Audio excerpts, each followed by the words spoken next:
Welcome back. It did not take long for us to find out.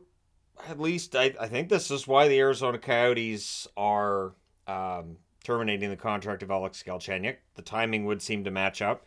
So on July the 9th, he was arrested in Scottsdale. The charges include, Katie Strang reporting this, private property hit and run, disorderly conduct, failure to obey, resisting arrest, and threatening or intimidating.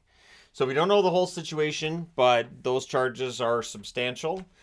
So the team opting to cut the player. Now, there are contracts that will have certain codes of conduct. So you have to conduct yourself a certain way, or else the team might be able to terminate your contract. Again, I'm guessing that they did all their homework here, and that was the case with Galchenyuk, that he broke the rules according to his contract. So the Coyotes opting to uh, terminate his contract. So if Galchenyuk's having some issues right now, I hope he gets that dealt with. Hopefully nobody got hurt in any of this either, and this we'll see how this plays itself out. But rough day for Galchenyuk, of course, and again, hopefully anybody involved in the July 9th incident is okay. Moving on into other news, starting with Ole Luxell signing an extension with the Philadelphia Flyers. It is 2 years. It is $787,500 per season, so a little bit above league minimum. League minimum, of course, $775,000.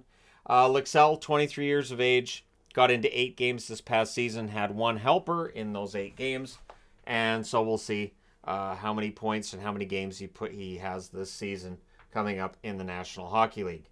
Patrick Kane, his agent, saying that Kane's going to wait until he's 100% before signing a contract anywhere, and that means he will not sign a contract anywhere until the season has started.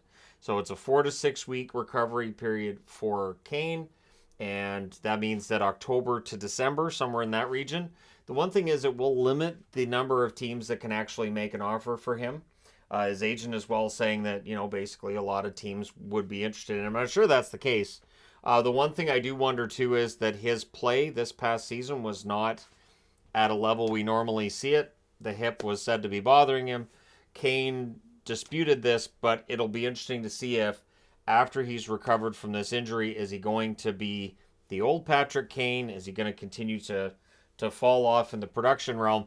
He's 34 years of age, so in that 34, 35 range, it is tricky because players will normally see a big drop in their numbers. And so we'll see where Kane ends up.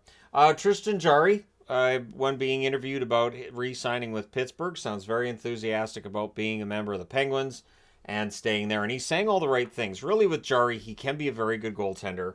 Back in the 2022 playoffs, of course, he was injured.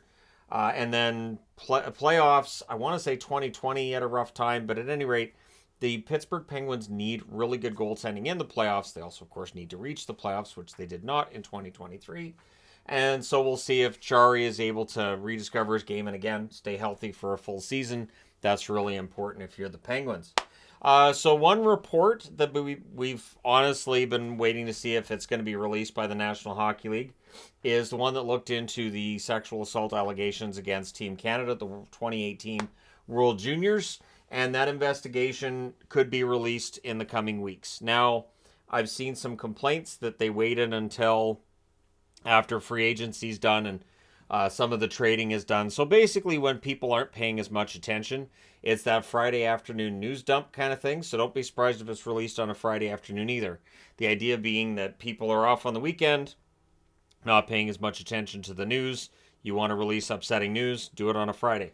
But whatever day the NHL picks, agents are bracing for this. I would imagine some players are bracing for this. I've seen internet sleuths trying to figure out which players might be involved. But it could lead to suspensions or at the very least some form of punishment through the NHL, which again, you get into this whole gray area on that. And that could lead to a fight with the agents, with the players, as well as with the union.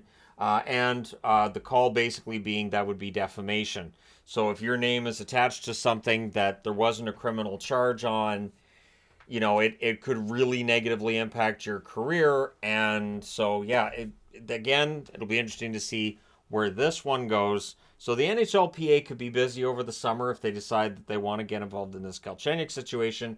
And if they decide they want to, fight against the NHL releasing the names of these players or go after the NHL for defamation after that happens. So we'll see. There had been speculation too about whether or not the NHL would release this publicly, but it's starting to sound like it'll happen. And yeah, so understandably, players, agents bracing themselves for it.